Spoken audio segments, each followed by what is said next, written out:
नमस्कार,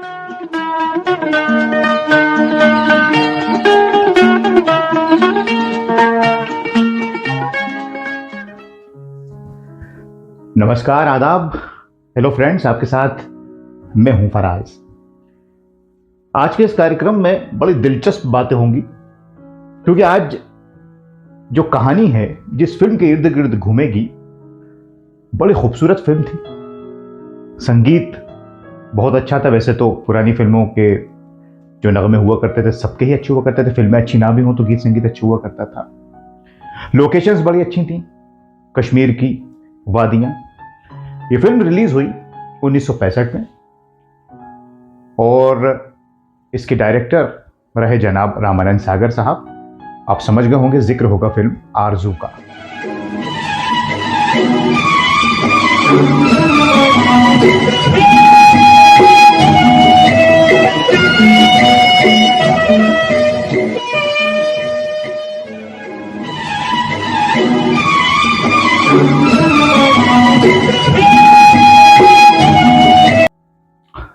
दोस्तों, 1965 में रिलीज हुई आरजू।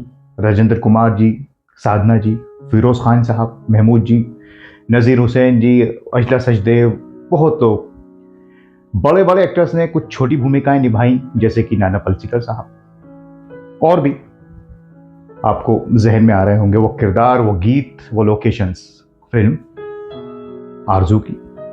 और हम में से सबने, मैं ये मानता हूं कि आरजू फिल्म कई बार देखी होगी, और गीत और संगीत तो अब आज भी इसके सुनते हैं। चाहे रफ़ी साहब के हों, ये फूलों की रानी, लता जी, अजी रूठ कर अब कहाँ जाइएगा, शंकर जयकिशन का दिलकश संगीत, और हसरत साहब ने गीत लिखे। 1965 की ये फिल्म। दोस्तों, फिल्म आरजू तो हम सब ने देखी है। राजेंद्र कुमार की ऐसी कई फिल्में हैं, ख़ास करके आरजू या झुक गया आसमान, जिनमें वो खूबसूरत जैकेट्स पहनते हैं, कश्मीर की वादियों में घूम रहे हैं, हाथ में छड़ी है और लबों पर गीत हैं रफ़ी साहब की आवाज़ में। यही आरजू में भी हुआ। एक से बढ़कर एक नगमे थे जो रफ़ी साहब ने अपने दोस्त राजेंद्र कुमार के लिए क्या खूब गाए। जब भी हम इन नगमों को सुनते हैं तो हम भी पहुंच जाते हैं कश्मीर की हसीं वादियों में। फूलों की रानी, बहारों की मलका, तेरा झलके तेरी आंखों से शराब।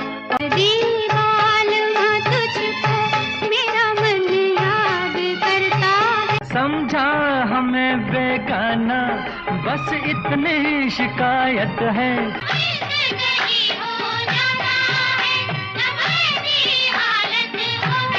न दिल होश में है, न हम होश में है, नजर का खाली मेरा पैमाना, बस इतने। 1965 में और भी बहुत सी फिल्में रिलीज हुई थी। वक्त जैसी फिल्म, खानदान, ऊंचे लोग, और इसी साल एक बड़ी जबरदस्त फिल्म आई जिसमें लोकेशंस थी यही कश्मीर की। एक था गुल और एक थी बुलबुल।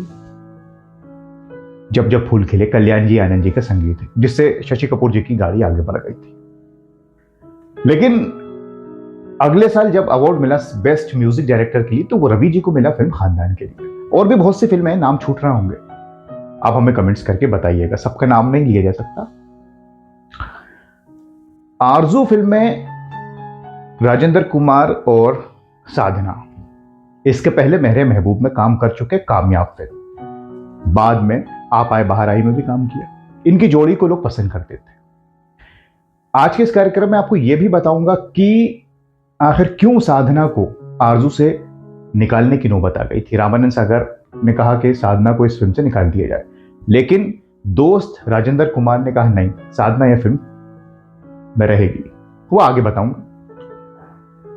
अब आरजू का जब जिक्र आता है तो सबसे पहले तो राजेंद्र कुमार काम कर चुके थे रामानंद सागर साहब के पहले की फिल्मों में भी, जिंदगी में।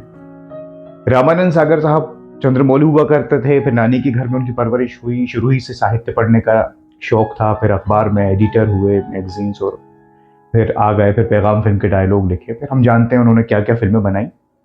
रामायण बनाया बाद में, जिसने उन्हें अमर कर दिया। राजेंद्र कुमार के साथ कई फिल्मों में उन्होंने काम किया, या यूं कहें कि राजेंद्र कुमार ने उनकी कई फिल्मों में काम किया। जिंदगी हो, आरजू है, ललकार है, गीत है, इन सबके नगमे बड़े दिलकश रहे। आरजू फिल्म का जब जिक्र आता है तो राजेंद्र कुमार और फिरोज खान, राजेंद्र कुमार दोस्तों उन दिनों जुबली कुमार थे, तो वो फैसला करते थे कि साथ में कौन एक्ट्रेस होगी, कौन सा हीरो उनके साथ में होगा, जैसे कि आई मिलन की बेला। इस फिल्म में भी वो पहले धर्मेंद्र को लेना चाहते थे फिरोज खान की जगह, फिर मनोज कुमार से बात हुई, लेकिन दोनों ने टाल दिया ये कहकर कि अब हमें वो फिल्में मिलने लगी है कि हम सोलो हीरो हैं, तो अब हम अगर इस तरह के रोल करेंगे। तो राजेंद्र कुमार ने कहा नहीं नहीं भाई, आप अपना करियर देखिए। इस मामले में राजेंद्र कुमार बहुत ज़बरदस्त मदद किया करते हैं लोगों की। फिर ये अलग रास्ते चल गया, लेकिन किरदार की तलाश तो थी जो निभा सके। राजेंद्र कुमार के साथ आरजू फिल्म में तो राजेंद्र कुमार ने उन दिनों रशेस देखे बहू रानी फिल्म के, जिसमें फिरोज खान साहब विलन का रोल कर रहे थे। तो वहां यह देखकर राजेंद्र कुमार ने अपने भाई से कहा कि इस लड़के से बात करो। फिरोज खान साहब को बुलाया गया, राजेंद्र कुमार उनके बंगले पर पहुंचे, बड़े खुश हुए। तो राजेंद्र कुमार ने कहा भाई हमारे साथ काम करोगे, ये है आरजू फिल्म और सब कुछ बताए। तो फिरोज खान ने कहा बिल्कुल, ये तो बड़ी इज्जत की बात है। तो राजेंद्र कुमार ने कहा कितने रुपए लोगे? तो फिरोज खान ने कहा साहब 40,000 रुपए लिए हैं मैंने लास्ट फिल्म के लिए। तो फिरोज खान से राजेंद्र कुमार ने कहा हम आपको 45,000 देंगे। और फिरोज खान बड़े खुशी खुशी राजेंद्र कुमार के बंगले के बाहर निकले साइनिंग अमाउंट लेकर, जो राजेंद्र कुमार जी ने अपनी वाइफ शुक्ला जी से कहकर फिरोज खान को दिलवा दिया था। इस तरह से फिरोज खान साहब इस फिल्म में आ गए, और ये कहने की जरूरत नहीं कि आरजू के बाद फिर वो ए ग्रेड कैटेगरी में आ गए। इसी साल उनके ऊंचे लोग भी आई थी, और बाद में आदमी और इंसान ने तो उन्हें अवार्ड भी दिलवा दिया साइड एक्टर का। अब साधना जी तो मैंने आपको बताया कि मेरे महबूब में काम कर चुके थे और जोड़ी को पसंद करते थे। लेकिन दोस्तों जब शूटिंग चल रही थी आरजू की, तो हाँ एक बात और आपको बता दूं कि रामानंद सागर फिरोज खान को नहीं लेना चाहते थे, लेकिन फिर राजेंद्र कुमार ने कहा कि आप मेरी बात तो मानिए। पर राजेंद्र कुमार की बात सही साबित हुई और फिरोज खान ने बेहतरीन काम किया। साधना फिल्म में काम कर रही थी, किसी को कोई प्रॉब्लम नहीं थी, लेकिन उन्हीं दिनों साधना जी को थायराइड जो उनका था बढ़ता चला गया, और उसका असर उनकी आंखों पे होने लगा। अगर आप आरजू फिल्म भी देखेंगे तो कई सीन ऐसे हैं जहां उनकी आंखें आपको भारी दिखेंगी। तबीयत खराबी की वजह से रामानंद सागर ने कहा कि भाई राजेंद्र अपन एक काम करते हैं कि साधना की जगह किसी दूसरी हीरोइन को ले लेते हैं। लेकिन राजेंद्र कुमार ने कहा नहीं रामानंद जी, इस फिल्म को साधना ही पूरा करेगी, आप मेरी बात मानिए। फिर साधना जी ने इसको कंप्लीट किया, और ये कहने की जरूरत नहीं कि साधना जी की बेहतरीन फिल्मों में से एक है आरजू, बेदर्दी बालमा, तुझको मेरा मन याद करता है। वो होता है ना कि किस्मत जुड़ी रहती है। तो फिरोज खान को भी नहीं लेना चाहते, तो फिर ये भी चाहते थे रामानंद सागर जी की साधना की जगह किसी और को लेना, क्योंकि प्रोड्यूसर डायरेक्टर का पैसा लगता है। लेकिन राजेंद्र कुमार की इतनी चलती थी, मैं आपको कहने का मतलब है ये बात। फिर ये फिल्म कंप्लीट हुई।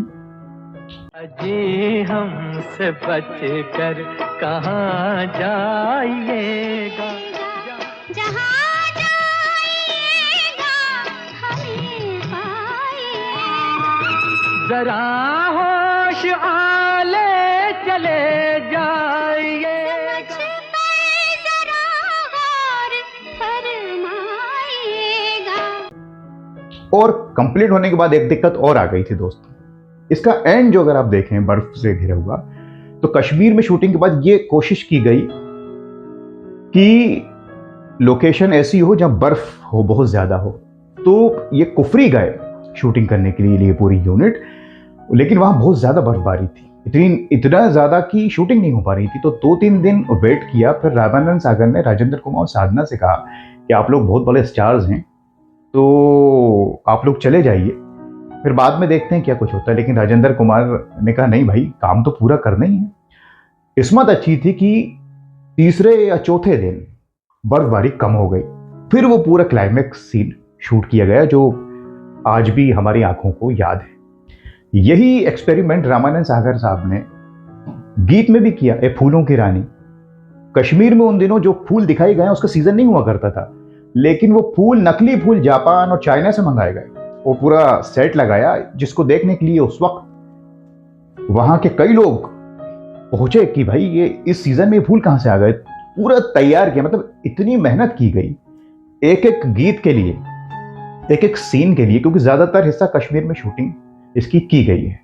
वो सारे ही गीत, क्या राजेंद्र कुमार छलके तेरी आंखों से और हकीम बने, और एक एक आपको सारी जो सिचुएशन रही वो कुल मिला के शंकर जयकिशन का जो संगीत है, स्टोरी बहुत अच्छी है, डायरेक्शन बहुत अच्छा है, काम बहुत अच्छा है सब लोगों का, लेकिन शंकर जयकिशन के संगीत और हसरत जयपुरी के गीतों ने चार चांद लगा दिए इस फिल्म में। लेकिन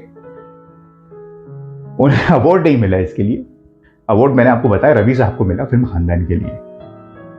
लेकिन आरजू फिल्म 1965 की ही नहीं, हर दौर की, आज भी इस फिल्म को उतनी ही शिद्दत से देखा जाता है। और यही वजह रही कि राजेंद्र कुमार और साधना ने फिर इसके बाद आप आए बाहर आई में काम किया। यही वजह रही, इतना इन लोगों को लोग पसंद करते थे। अब इनमें से मेरे ख्याल से सभी लोग शायद हमारे बीच में नहीं है, महमूद साहब, राजेंद्र कुमार जी, साधना जी, लेकिन आरजू हमारे साथ आज भी है। क्लासिक कल्ट फिल्म जिसको हम आज भी देखते हैं तो उठ नहीं पाते। आपने कितनी बार इस फिल्म को देखा है? क्या आपको कुछ यादें जुड़ी हैं आरजू के साथ? हमें आप कमेंट करके दोस्तों जरूर बताइए। आपका कौन सा पसंदीदा नगमा है आरजू का? कौन सा सीन आपका फेवरेट है? हमें इसका इंतजार रहेगा। आज की पेशकश आपको कैसी लगी? लाजमी सी बात है, बहुत सी कमियां रह जाती हैं, वो हमें बताइए।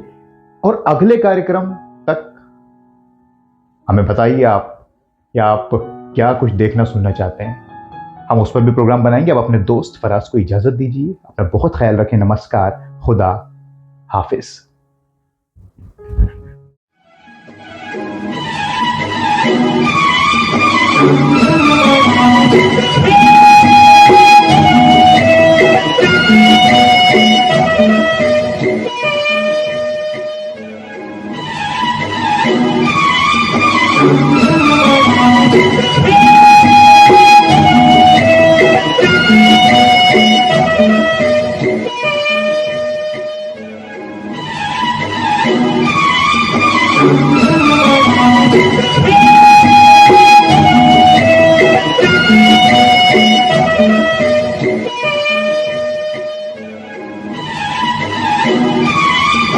Thank you.